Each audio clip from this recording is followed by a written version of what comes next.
రెడ్డిగా కూటమి ప్రభుత్వం విద్యకు పెద్దపీట వేస్తుందని ఎమ్మెల్యే బ్రహ్మానందరెడ్డి అన్నారు. కారంపూడి పట్టణంలోని అంబేద్కర్ గురుకులంలో మెగా పేరెంట్ టీచర్ మీట్ 2.0 జరిగింది.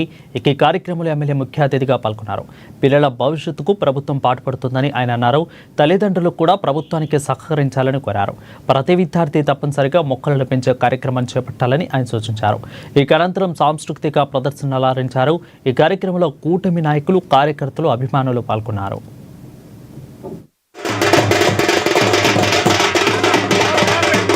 రాష్ట్ర అభివృద్ధి కోసం, ఈ ప్రజల సంక్షేమం కోసం, ఈ రాష్ట్ర యువత కోసం వీళ్ళందరూ చదువుకున్నారు. రేపు ఉద్యోగాలు లేకపోతే వాళ్ళు ఏం చేయాలి?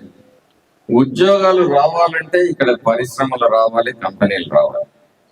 కంపెనీలు రావాలంటే ప్రతి కంపెనీ డబ్బులు పెట్టే ప్రతి వ్యక్తి కూడా భద్రత కోరుకుంటాడు.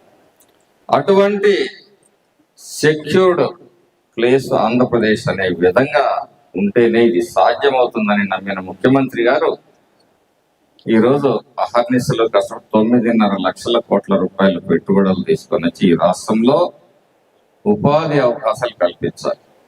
దీన్ని ఒక ఇండస్ట్రియల్ హబ్ గా తయారు చేయాలి. ప్రాంతాల వారీగా అన్ని చోట్ల ఉద్యోగ ఉపాధి అవకాశాలు కల్పించాలని ఆయన ప్రయత్నం చేస్తారు.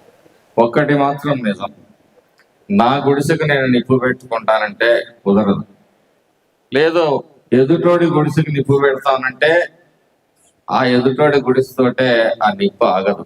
గాలి ఇటు వస్తే నీ గుడిసె కూడా గాలిపోదు. కాబట్టి ఇవన్నీ కూడా గమనించండి. బానిసత్వం నుంచి నియంతృత్వం నుంచి రాచరికం నుంచి ప్రజాస్వామ్యం మనం కొన్ని వ్యవస్థలను ఏర్పాటు చేసుకున్నాం. వీటిని గౌరవించాల్సిన అవసరం ఉంది. 100% కాకపోయినా ఎక్కడో వైలేషన్ జరిగిందని చెప్పి దాన్ని ఒక్కటే ఉదాహరణగా చూపి